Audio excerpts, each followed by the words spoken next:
Hello दोस्तों, स्वागत है आप सभी का आपके अपने ऑनलाइन यूट्यूब प्लेटफॉर्म रीजनिंग मंत्रा बाय संजय सर में। आज हम आपके लिए एसएससी जीडी की बहुत ही धमाकेदार यानी शानदार क्लास लेके आए हैं, जिसमें आपके 3 टॉपिक मिक्स किए हैं।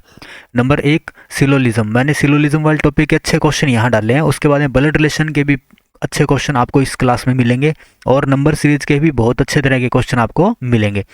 ये सारे के सारे क्वेश्चन जो है एक अच्छे लेवल के क्वेश्चन है, तो आप इस क्लास को बिल्कुल मिस मत कीजिएगा। चलिए करते हैं आज की क्लास बिना किसी देरी के साथ स्टार्ट। अच्छा, आने वाले जो 10 दिन है, यानी कि आज तारीख कितनी है? आज तारीख है 23 तारीख है। तो 23 तारीख से लेके हम 3 या 4 तारीख तक, यानी लगातार 10 दिनों तक 10 मॉक टेस्ट जो आपके एसएससी जीडी एग्ज़ाम लेवल के होंगे, जो इस साल 2026 में आपका एग्ज़ाम होगा, है ना। तो उन एग्ज़ाम के बिल्कुल एग्ज़ाम ओरिएंटेड मॉक टेस्ट हम आपके लिए लेके आएंगे। तो आप सारे जने जो है ये टेस्ट को ज़रूर दें। और टेस्ट देने का तरीका क्या होता है कि आप पहले वीडियो को पॉज करें। जैसे मैंने अभी यहाँ पहला क्वेश्चन आपके सामने स्क्रीन पर लगाया, तो आप क्या करोगे, पहले वीडियो को पॉज करके खुद से ट्राई करो टेस्ट को, सॉरी इस क्वेश्चन को आप पहले खुद ट्राई करो कि क्या आपका आंसर क्या आ रहा है यहाँ पे। उसके बाद में देखो कि मैंने आपको आंसर यहाँ पे क्या बताया है। तो इस तरीके से आपको ये क्वेश्चन अटेम्प्ट करने हैं। तो वैसे जो मैं आपके लिए कल क्लास लेके आऊँगा वो क्लास जो नंबर 1 होगी, जिसमें आपके एसएससी जीडी के अंदर जो आने वाले एग्जाम में क्वेश्चन पूछे जाएंगे, बिल्कुल उसी लेवल के क्वेश्चन हम यहाँ आपको करवाएंगे। चलिए आज की क्लास स्टार्ट करते हैं। आज की क्लास में जो पहला क्वेश्चन है वो है सिलोलिज्म का। यहाँ लिखा हुआ है कथन, और कथन में आपको 3 बातें दी गई है। सभी फैन एसी है, सभी एसी गेंद है, और कोई गेंद कूलर नहीं है।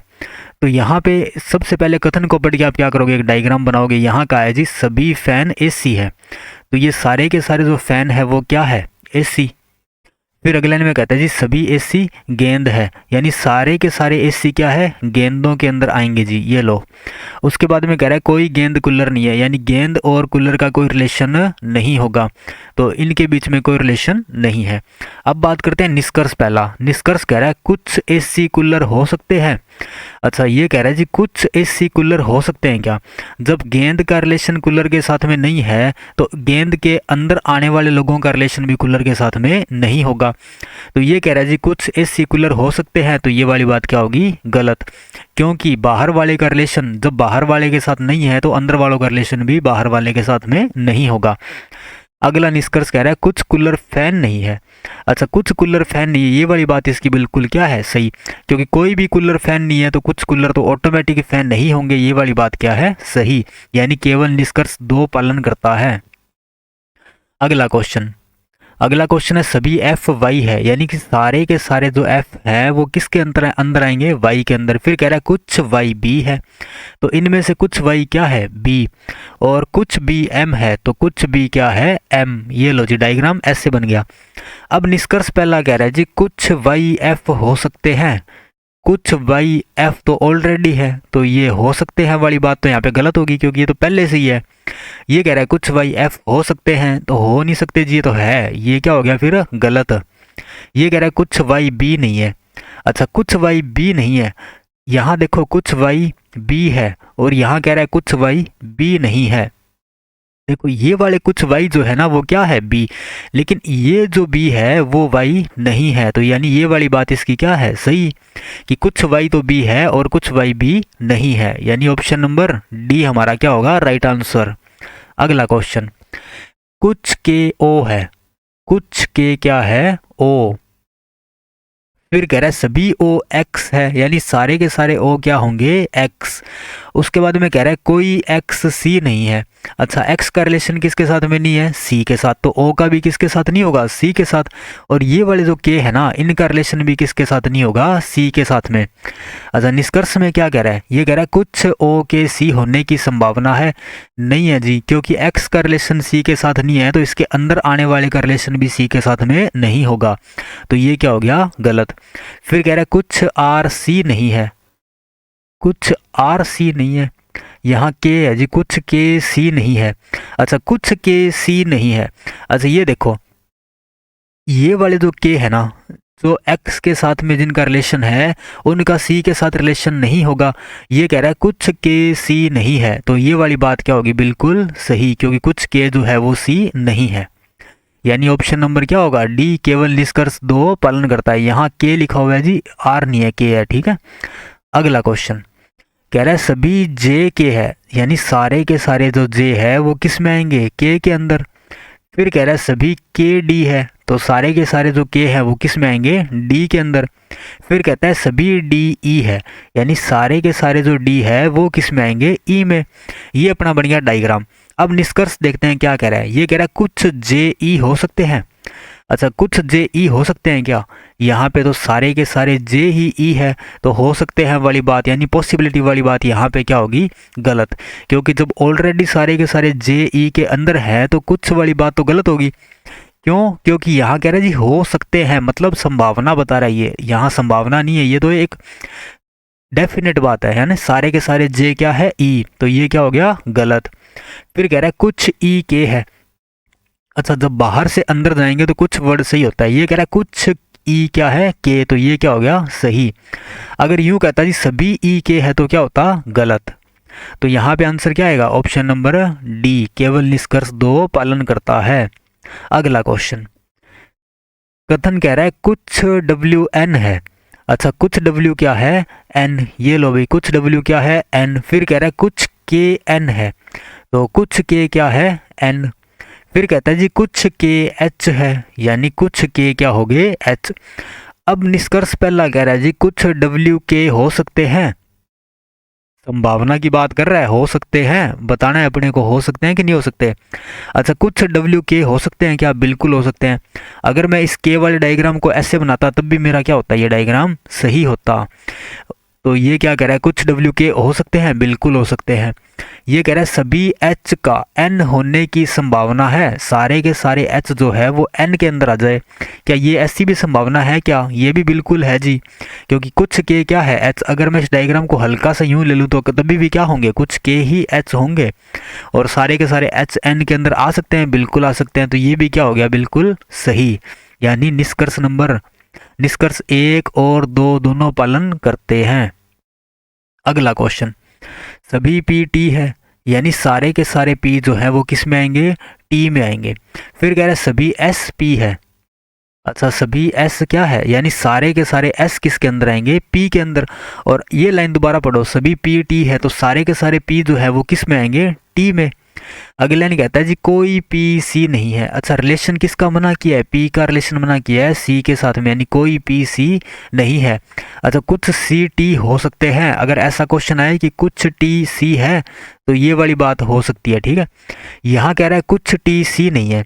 अच्छा, कुछ टी सी नहीं है, क्या कुछ टी सी है, कुछ टी सी नहीं है। देखो, टी सी हो भी सकते हैं, नहीं भी हो सकते हैं, कन्फर्म नहीं है तो गलत। फिर कह रहा है कोई सी एस नहीं है। अच्छा, सी एस नहीं है, ये वाली बात क्या है, बिल्कुल सही। क्योंकि जब पी का रिलेशन सी के साथ नहीं है तो पी के अंदर आने वालों का रिलेशन भी सी के साथ में नहीं होगा। तो ये वाली बात इसकी क्या है, बिल्कुल सही। अच्छा, ये कुछ टी सी नहीं है, ये वाली बात समझ में आ गई। टी का और सी का तो कोई रिलेशन अपने को दिया ही नहीं है। ये कह रहा है कुछ टी सी नहीं है, ऐसा ये एक संभावना की बात नहीं कर रहा है, यहाँ नॉर्मल कह रहा है जी कुछ टी सी नहीं है। अच्छा, टी सी हो भी सकता है, नहीं भी हो सकता, कन्फर्म नहीं होता है तो क्या होता है, गलत। ठीक है, क्योंकि पॉसिबिलिटी अगर मैं बनाना चाहूँ तो इस तरीके से बन सकती है ये वाली, ठीक है। तो इसलिए ये क्या हो गया, गलत।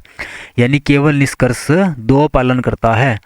अगला क्वेश्चन है जी आपका ब्लड रिलेशन से। कह रहा है 7 व्यक्ति दिए गए हैं, कितने व्यक्ति, 7। J K L O P Q R एक परिवार से संबंधित है जिसमें 3 पीढ़ियां और 2 विवाहित जोड़े शामिल है। अच्छा, कितनी पीढ़ियां बनेगी जी, 3, 1, 2 और 3 पीढ़ियां बनेगी। और 2 विवाहित जोड़े हैं, यानी कि कोई भी 2 विवाहित जोड़े मान लो आप, डी और ई, इस तरीके से 2 मैरिड कपल होंगे, ठीक है। पहले लाइन में कहता है ओ के की बहू है। ओ जो है वो के की बहू, यानी के का एक बेटा है, उसकी वाइफ जो है वो कौन है, ओ। और ओ कौन होगी, के की बहू। फिर कहता है के एल की माँ है। अच्छा, के किसकी माँ है, एल की। अब हो सकता है एल ये हो या इसका कोई भाई या बहन हो, उसकी माँ एल हो। फिर कहता है आर एल के इकलौते बेटे की बहन है। आर जो है वो एल के इकलौते बेटे की बहन कौन होगी, आर। अगले लाइन में कहता है जी अच्छा, के एल की माँ है, एल की माँ कौन है, के। अब ये एल जो है वो यहाँ भी आ सकता है या फिर इसका कोई और भाई बहन होगा, ठीक है, अगली लाइन पढ़ते हैं। जे क्यू का दादा है। जे जो है वो किसका दादा होगा? क्यू का। और परिवार में पीढ़ियां कितनी है? 3। तो क्यू यहाँ होगा और इसका दादा जो है वो कौन होगा? जे, तो वो यहाँ होगा। बीच में इसके या तो पिता या फिर माता, है ना। वैसे दादा होंगे तो इसके पिता के पिता ही होंगे। फिर कहता है क्यू ओ की बेटी है। ओ ये रहा, यानी इन दोनों की बेटी कौन होगी? क्यू, ये एक महिला है। फिर कह रहे जी क्यू के दादा कौन है? जे, यानी क्यू के पापा वो कौन होंगे? जे। और कहा भी था जी 2 मैरिड कपल है इस फैमिली के अंदर, तो 1 और 1 2 हो गए। अब एल को कहाँ बिठाओगे आप? एल को आपको यहीं बिठाना पड़ेगा जी। और एल के एक पुत्र है, यहाँ कहा था ना जी आर एल के इकलौते बेटे की बहन है, तो एल का इकलौता बेटा जो होगा उसकी बहन कौन होगी? आर।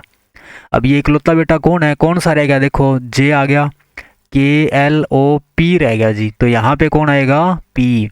कितने 7 बंदे हो गए क्या? 1 2 3 4 5 6 और 7। ये लो जी 7 जनों का अपन ने फैमिली ट्री बना दिया। क्वेश्चन पूछा है परिवार में कितने पुरुष सदस्य है? पुरुष सदस्य कितने हैं? 1 2 3, कितने हैं जी? 3 ही पुरुष सदस्य हैं, बाकी 4 फीमेल हैं। 1 2 3 और 4।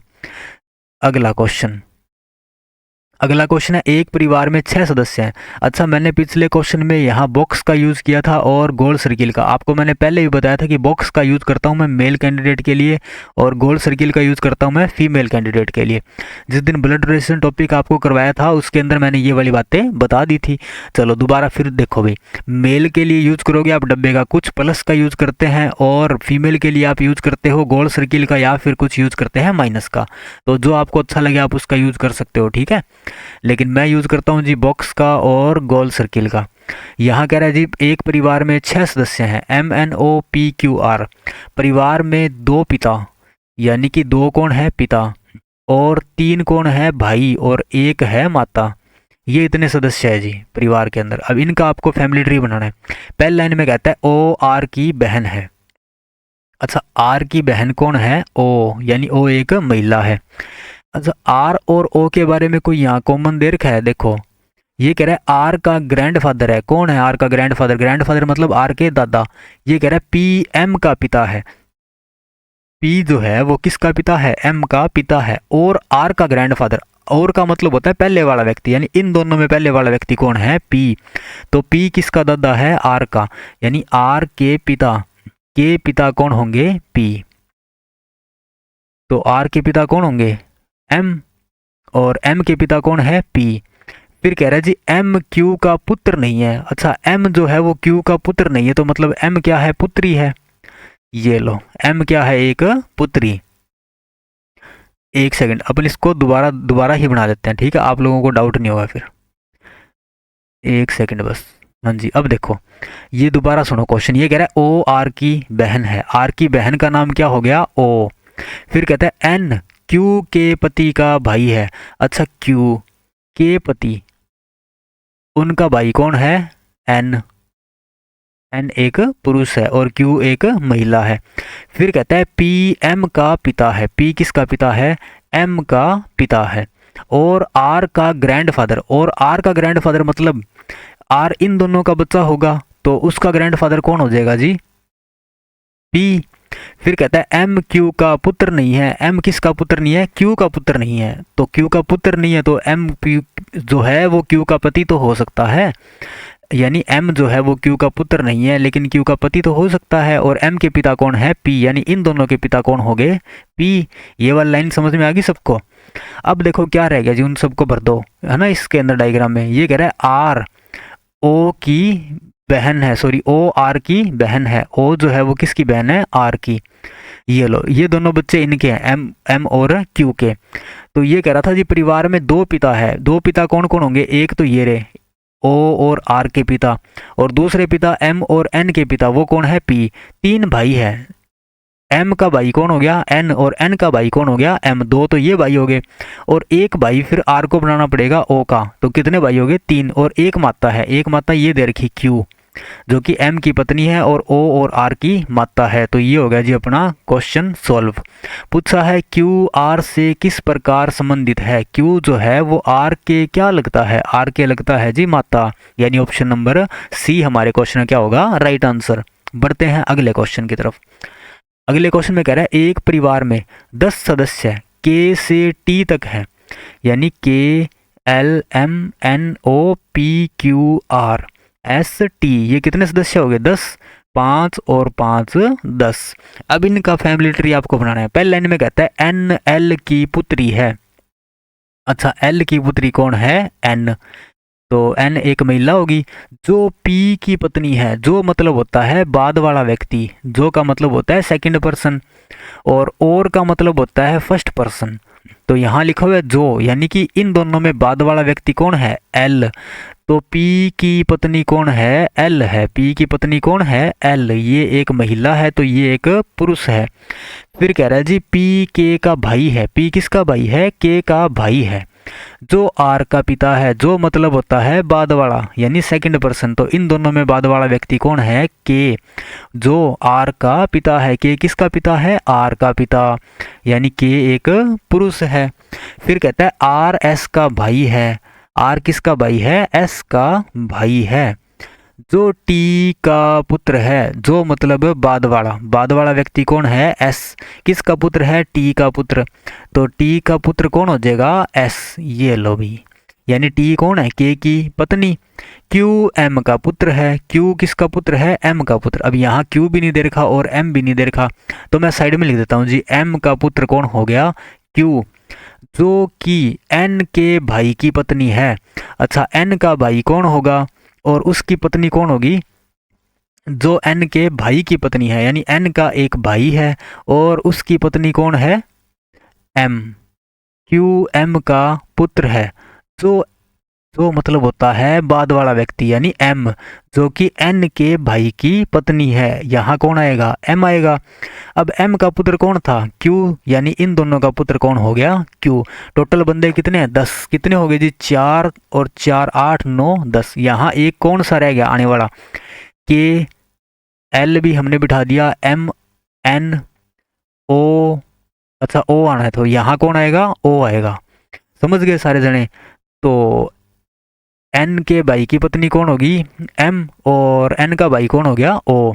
ये पूछ रहा है एल क्यू से किस प्रकार संबंधित है, यानी एल जो है वो क्यू के क्या लगता है, तो क्यू ये रहा, और क्यू के एल क्या लगता है, इसके पिता की माता, यानी कि इसकी क्या होगी, क्यू की दादी। ऑप्शन नंबर बी हमारा क्या होगा, राइट आंसर। बढ़ते हैं अगले क्वेश्चन की तरफ। अगला क्वेश्चन है एक परिवार के 7 सदस्य P D E M X Y J है। तो पहले लाइन में कहता है जी डी ई का बेटा है। डी जो है वो किसका बेटा है, ई का बेटा है। ये लो, डी कौन हो गया, एक पुरुष। लेकिन ई डी की माँ नहीं है। अच्छा, डी की माँ तो नहीं है जी ई, तो यानी कि डी के कौन होंगे, पिता। फिर कहता है जे ई के भाई की पत्नी है। जे जो है वो कौन है, ई के भाई की पत्नी कौन होगी, जे। फिर कहता है जी बी और ई विवाहित जोड़े हैं। बी और ई कौन है, ये एक मैरिड कपल है, बी और ई, यानी ई की पत्नी कौन है, बी। ये दोनों विवाहित जोड़ा हो गया। अगले लाइन में कहता है एक्स ई का भाई है। अच्छा, ई ये रहा, ई का भाई कौन हो गया, फिर यहाँ पे एक्स। अगले लाइन में कहता है एम बी की बेटी है, यानी किसकी बेटी है, एम बी की, तो यहाँ कौन आएगा, एम। और एम और डी कौन हो गए, भाई बहन। वाई डी का भाई है। डी का भाई कौन है, वाई। यहाँ मैं बना देता हूँ वाई को, और ये कौन है, भाई है, तो यानी कि वाई कौन होगा, एक पुरुष। कितने सदस्य थे, 7। कितने हो गए जी, 4 3 7। ये डायग्राम आपका बिल्कुल सही बन गया। क्वेश्चन पूछा है एम एक्स से किस प्रकार संबंधित है, यानी एक्स के क्या लगता है, एम। तो एक्स के भाई की बेटी क्या लगेगी जी, एक्स के, इसकी भतीजी लगेगी। ये लो, ऑप्शन नंबर बी। ये भाई की बेटी क्या लगेगी, भतीजी, यानी ऑप्शन नंबर बी हमारा क्या होगा, राइट आंसर। अगला क्वेश्चन। अगले क्वेश्चन में कहा है ए और बी पति पत्नी है। अच्छा, ए और बी कौन है, पति पत्नी। अब इनमें से कौन पति और कौन पत्नी वो अपने को नहीं पता अभी तक, तो आगे बढ़ते हैं। ये कह रहा है बी के ससुर, जी की पत्नी के पिता है। अच्छा, बी के ससुर जो होंगे वो जी की पत्नी के पिता होंगे। चलो, बी के ससुर कौन होंगे? इनके पिता। तो बी के ससुर जी की पत्नी, जी की पत्नी के पिता होंगे, यानी ए और ये क्या है? ये दोनों भाई बहन हो सकते हैं, या फिर जी की पत्नी को आप ए मत बना देना जी, क्योंकि ए तो कौन है? बी, और ए हस्बैंड वाइफ है पहले से ही, तो जी की दो दो वाइफ या दो दो पति नहीं होंगे, ठीक है। और ये कह रहा है ए टी का भाई है जो जी की पत्नी है। अच्छा, जो जी की पत्नी, जो मतलब होता है बाद वाला, तो टी टी जो है ना बाद वाला व्यक्ति, वो किसकी पत्नी है? जी की पत्नी। और ए टी का भाई है, टी का भाई कौन है? ए, यानी ए एक पुरुष है तो बी एक महिला होगी। अब ये एक महिला है टी, तो फिर जी एक पुरुष होगा। ये कह रहा है ए और बी पति पत्नी है। ए और बी कौन है? पति पत्नी। बी के ससुर, बी के ससुर मतलब बी के हस्बैंड के पापा, वो कौन हो गए? बी के ससुर। जी की पत्नी के पिता है, जी की पत्नी कौन है? टी, उसके क्या होंगे? पिता, यानी ए और टी के पिता कौन है? वो अपने को नहीं पता कौन है। फिर कह रहा है जी ए टी का भाई है। ए कौन है जी? टी का भाई, जो जी की पत्नी है, जो मतलब टी किसकी पत्नी है? जी की। ये आपका क्या बन गया? डायग्राम। पूछा है बी जी की पत्नी से किस प्रकार संबंधित है। अच्छा, बी जो है वो जी की पत्नी यानी टी के क्या लगता है? बी, या क्या लगती है? तो टी के भाई की पत्नी क्या लगेगी? भाभी लगेगी। तो ऑप्शन नंबर बी क्या होगा हमारे क्वेश्चन का राइट आंसर। अगला क्वेश्चन, अगला क्वेश्चन है, तस्वीर में एक व्यक्ति की ओर इशारा करते हुए योगेश ने कहा।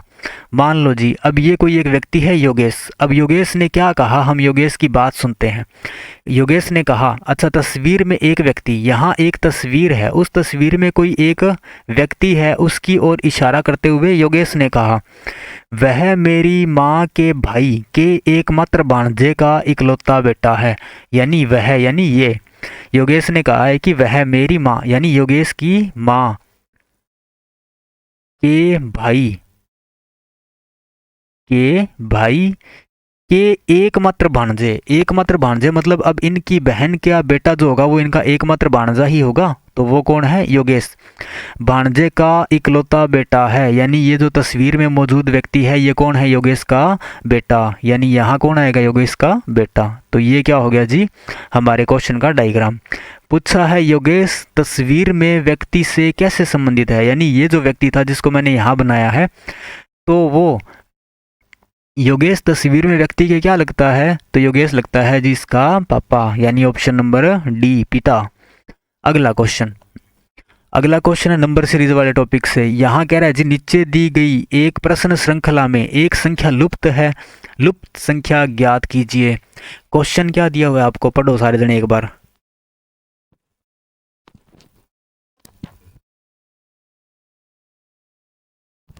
हाँ जी, क्वेश्चन दिया हुआ है 21, 23, 29, 41, 61 और क्वेश्चन मार्क। अच्छा, यहाँ नंबर आसपास के ही हैं जी, बहुत ज़्यादा गैप इनके बीच में नहीं है। तो आप सबसे पहला काम, वैसे तो नंबर सीरीज में क्या करते हो, सबसे पहला काम हम करते हैं गैप चेक। तो यहाँ गैप चेक कर लो, 2 का अंतर है। यहाँ कितना अंतर है? 9 में से 3 गए 7, सॉरी 6। और यहाँ कितने का अंतर है? 11 में से 9 गए 2, 3 में से 2 गया 1, 12। 2, 6, 12, 20, 30। अच्छा, अब एक सिंपल से ट्रिक सुनो भी। ट्रिक क्या है? आपको ये सीरीज याद रखनी है, 2, 6, 12, 20, 30, 42, 56, 72, 90। ये आपको याद रखनी है, क्योंकि ये क्या होता है एग्जाम के अंदर आपको क्वेश्चन दिया जाएगा, उसमें ये वाला गैप आपको मिलेगा। जैसे यहाँ पे यही गैप दिया गया था, 2, 6, 12, 20, 30, और आगे होता तो 42, फिर आगे होता तो 56, 72, 90। ये है क्या? ये है जी 1 की स्क्वायर प्लस 1, 2 की स्क्वायर प्लस 2, 3 की स्क्वायर प्लस 3, 4 की स्क्वायर प्लस 4, यानी 4 की स्क्वायर 16 प्लस 4 कितना होता है 20, 3 की स्क्वायर 9 प्लस 3 कितना होता है 12, 4 के बाद में 5, 5 की स्क्वायर प्लस 5 यानी 25 और 5 30, 6 की स्क्वायर 36 प्लस 6 कितना होता है 42, 7 की स्क्वायर 49 प्लस 7 होता है 56, 8 की स्क्वायर 64 प्लस 8 होता है 72, और 9 की स्क्वायर 81 प्लस 9 होता है 90। तो ये क्या हो गया जी, ये इनके बीच का अंतर हो गया। कौन सा? 2, 6, 12, 20, 30, 42, 56, 72, 90। आपको ये याद रखना है, ठीक है। एग्जाम में ये सीधा पूछा जाता है क्वेश्चन। अब देखो 21 प्लस 2 23, 23 प्लस 6 29 प्लस 12 41 प्लस 20 61 और प्लस 30 कितने हो जाएंगे 91। तो यहाँ पे क्या आएगा 91, जो कि हमारे क्वेश्चन क्या होगा राइट आंसर। बढ़ते हैं अगले क्वेश्चन की तरफ। हाँ जी, अगला क्वेश्चन है, नीचे दी गई एक प्रश्न श्रृंखला में एक संख्या लुप्त है, लुप्त संख्या ज्ञात करो। यहाँ आपको बताना है क्वेश्चन मार्क के स्थान पे क्या आएगा। क्वेश्चन है 47, 70, 98, 132, 173 और क्वेश्चन मार्क। यहाँ भी नंबर आसपास के दिखाई दे रहे हैं, तो आप एक बार क्या करोगे, इनमें गैप चेक कर लो। तो 70 से 98 का अंतर कितना होता है 28 का, और 47 और 70 के बीच का अंतर कितना होता है 10 में 7 गए 3, 6 में से 4 गए 2, 23। 98 और 2 कितना होता है 100, और 32 ही हो गया, 32 और 2 कितना हुआ 34। आगे देखो भी कितना अंतर होगा, 3 में से 2 गया 1, 7 में से 3 गया 4, 41। अच्छा 23, 28, 34, 41। अभी एक काम और कर लो, आपको नंबरों के, अब यहाँ आपने एक गैप चेक कर लिया, तो इनके अंदर एक गैप और चेक कर लेते हैं हम, क्या पता हमारा लॉजिक यहाँ सेट बैठ जाए, क्योंकि अभी ये तो कुछ है नहीं, ये उल्टे सुल्टे नंबर दे रखे हैं 23, 28, 34, 41, कोई सीरीज तो ये बन नहीं रही। इसलिए क्या करेंगे, इनके बीच का एक गैप और चेक कर लेते हैं। तो 23 में 5 प्लस किए तो कितना हुआ 28, 28 में कितने प्लस किए 28 में प्लस किए 6, तो 28 और 6 34, 34 और 7 होता है 41। ये देखो जी 5, 6, 7, 8, 5, 6, 7, 8, तो यानी 41 और 8 कितना हुआ 49। अब आपने 47 में 23 जोड़ा था तो तब आया था 70, 70 में 28 जोड़ा तो 98 आ गया, 98 में 34 जोड़े तो 132, और 132 में 41 जब आपने जोड़े तो 173। वैसे ही 173 में ये 49 और जोड़ दो तो क्या आएगा जी, आंसर आ जाएगा 9 और 3 12, 7 और 4, अच्छा 8 और 4 कितने हो गए 12, 1 और 1 2, 222। यानी ऑप्शन नंबर डी हमारे क्वेश्चन क्या होगा राइट आंसर। अगला क्वेश्चन, अगला क्वेश्चन है, नीचे दी गई एक प्रश्न श्रृंखला में एक संख्या लुप्त है, आपको बस ये लुप्त बतानी है। यहाँ पे दे रखा है 12, 16, 21, 28, क्वेश्चन मार्क और 58। अच्छा यहाँ नंबर तो आसपास के ही हैं, तो आप गैप चेक कर लो इनके बीच में। जैसे 12 और 4 कितने होते हैं 16, 16 और 5 कितने होते हैं 21, और 21 और कितने हो गए जी 7, 28। तो यहाँ दे रखा है 4, 5, 7। अब यहाँ पे हो सकता है जी 1 का अंतर, फिर 2 का अंतर, और फिर 3 का अंतर, और फिर 4 का अंतर हो सकता है, ऐसा कुछ है, लॉजिक लगाओ चेक कर लेते हैं। 7 और 3 10, अच्छा फिर 10 और 4 14, तो 28 और 10 कितना हुआ 38, और 38 में जब आप 14 जोड़ोगे तो कितना आएगा 8 और 4 12, 3 4 52 आएगा, लेकिन यहाँ तो दे रखा है 58, तो ये लॉजिक तो नहीं है। अच्छा एक तरीका और है, जैसे 1 का दुगुना दे रखा था, यहाँ पे कितना दे रखा था, इनका अंतर था 1 और इनका अंतर था 2, तो मेरे को लगता है ये 1 का दुगुना क्या है 2, और 2 का दुगुना क्या होगा 4, और 4 का दुगुना क्या होगा 8। तो हम एक ये वाला ट्रिक जो है वो एक बार ट्राई कर लेते हैं। तो 7 और 4 11, 11 और 8 कितने हो गए 19, तो 28 और 11 कितने होते हैं 28 और 11 होते हैं 39, और 39 में जब आप 19 जोड़ोगे तो कितना आएगा 9 9 18, 3 और 1 4 और 1 5 58। यानी यहाँ पे ये वाला लॉजिक सही है जी। सबसे पहला काम क्या किया आपने, इनके बीच में गैप लिया जो कि आया 4 5 7 का। फिर क्या किया, इनके अंदर फिर से आपने गैप लिया, वो आया था 1 और 2 का। तो मेरे को लगा कि 1 2 3 4 हो सकता है, लेकिन ऐसा कुछ नहीं हुआ। फिर मेरे दिमाग में आया जी 1 यहाँ दे रखा है 2, यानी इस 1 का डबल दे रखा है 2, तो आगे मैं डबल मान लेता हूँ, 2 का डबल 4 और 4 का डबल 8। तो अपने दोनों तरीके ट्राई कर लिए, 1 2 3 4 भी ट्राई किया, आंसर यहाँ से नहीं आया। उसके बाद में ट्राई किया ये वाला तरीका, तो गैप जो होगा उस गैप में भी गैप जो है वो भी आपको चेक करना पड़ सकता है। तो इस क्वेश्चन का आंसर आएगा 39, जो कि ऑप्शन नंबर सी में हमें दे रखा है। और लास्ट तक चेक करना है, यहाँ तक। जैसे अभी पहले 58 आपका नहीं आया था, 52 पे आगे काम रुक गया था। कहीं आप सोचो जी 7 में 10 जोड़ने पर 39, और 39 में आगे आपने चेक ही नहीं किया, तो वहाँ पे काम गड़बड़ हो जाता फिर। तो पूरा लास्ट तक चेक करना है कि लास्ट में 58 आ रहा है कि नहीं आ रहा। अगला क्वेश्चन, अगला क्वेश्चन है 0 6 24 60 क्वेश्चन मार्क और 210।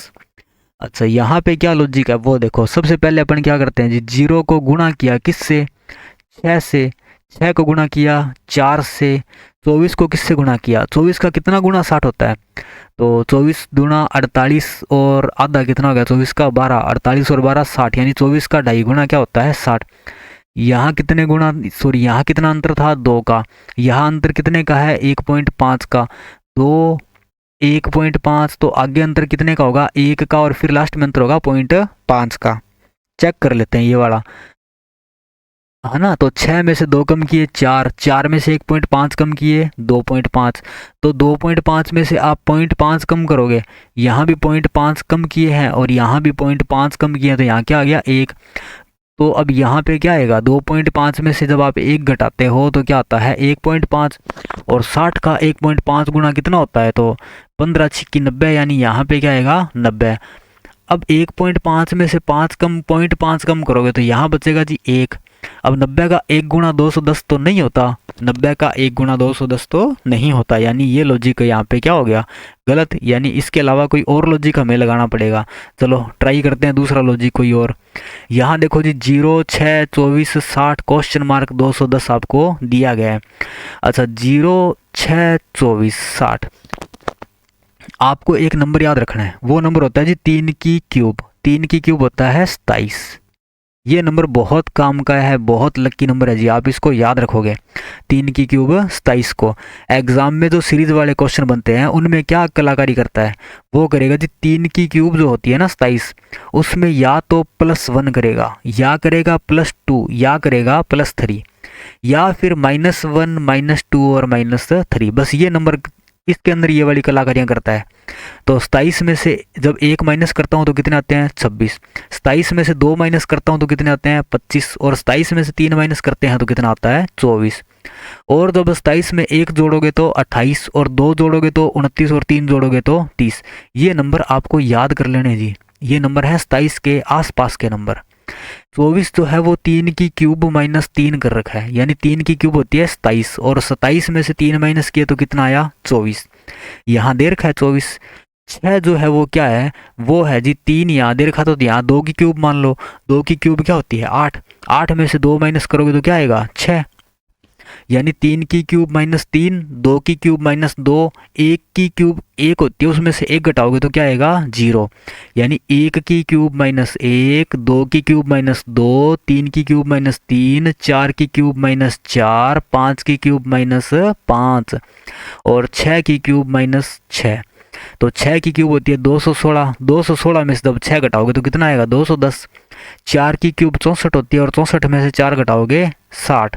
5 की क्यूब होती है 125, और 125 में जब आप 5 माइनस करते हो तो कितना आता है 120, यानी ऑप्शन नंबर सी हमारा क्या होगा राइट आंसर। तो ये वाला लॉजिक आपको याद रखना है। बढ़ते हैं अगले क्वेश्चन की तरफ।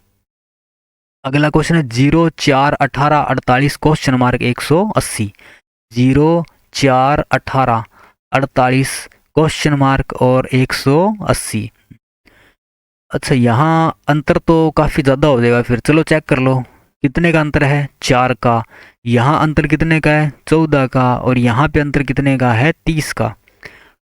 तो 4 का 3 गुना +2, 14 का 2 गुना +2, 3 गुना 2 गुना, ये वाली लॉजिक सेट नहीं बैठ रहा।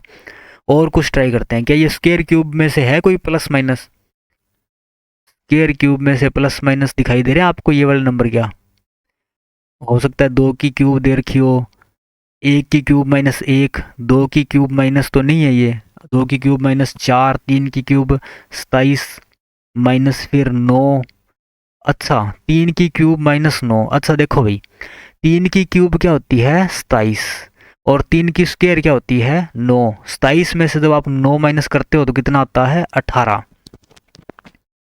तो फिर ये हो गया जी 2 की क्यूब, 2 की क्यूब होती है 8, और 2 की स्क्वायर क्या होती है 4, 8 में से 4 गए 4। 1 की क्यूब होती है 1, और 1 की स्क्वायर होती है 1, तो 1 में से गया 0। हाँ आपको ये लॉजिक याद रखना है, देखो 18 नंबर को याद रख लो, 18 नंबर फिक्स है। 18 होता है 3 की क्यूब -3 की स्क्वायर, 3 की क्यूब -3 की स्क्वायर, और 4 है 2 की क्यूब -2 की स्क्वायर, 0 है 1 की क्यूब -1 की स्क्वायर। आपको याद रखना है 18। 18 अगर नंबर दिखे तो दिमाग में आना चाहिए 3 की क्यूब माइनस 3 की स्क्वायर कर रखा होगा, ठीक है। तो यहाँ यही कर रखा है जी, 3 की क्यूब माइनस 3 की स्क्वायर, क्योंकि यहाँ 2 की क्यूब 8 में से जब आपने 2 की स्क्वायर माइनस किया तो क्या आया 4। तो फिर ये क्या होगा 1 2 3 4, 4 की क्यूब होती है 64 और उसमें से 4 की स्क्वायर 16 माइनस करते हो, यानी 64 में से जब आप 16 घटाओगे तो कितना आएगा 14 में से 6 गए 8, 48 ही आएगा। तो अगला जो नंबर होगा वो होगा 5 की क्यूब माइनस 5 की स्क्वायर और 6 की क्यूब माइनस 6 की स्क्वायर। अच्छा 5 की क्यूब होती है 125 में से 5 की स्क्वायर 25 माइनस करोगे तो कितना आएगा 100 और 6 की क्यूब होती है 216 में से 6 की स्क्वायर 36 माइनस करोगे तो कितना आएगा 11 में से 3 गए 8 और 180 जो कि यहाँ दे रखा है। तो यहाँ पे क्या आएगा फिर 100 यानी ये वाला। तो ऑप्शन नंबर सी हमारा क्या होगा राइट आंसर। बढ़ते हैं अगले क्वेश्चन की तरफ।